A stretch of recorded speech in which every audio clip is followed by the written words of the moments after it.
Hello there everyone, this is Nikki of When in Manila. So, I would like to react with 17's latest music video. Well, one of their subunits music video, which is the performance unit.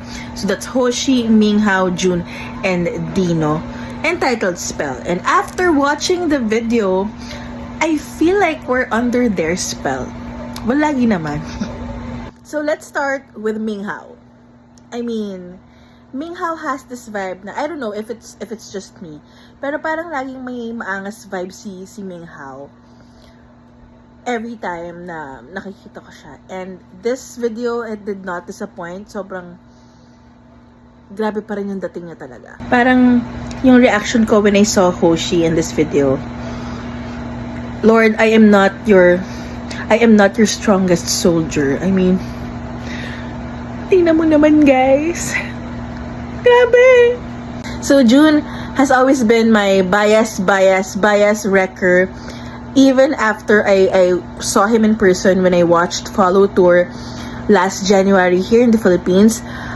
In this video, iba yung iba yung vibe niya talaga. And, I mean, look at that face card. It never declines. Grabe.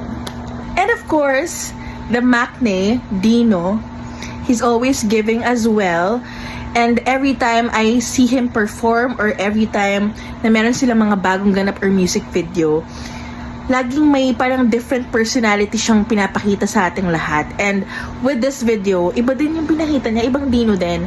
And can I just say, alam ko naman na maknae siya, alam kong sobrang bata niya, but sobrang gwapo niya guys. Wild! So anyway, it's just some of my many comments and feelings after watching Spell. But overall, of course, I liked it. And syempre talagang iba naman yung atake ng performance unit after tayo biglain and after sirain ng hip-hop unit yung mental health natin, diba?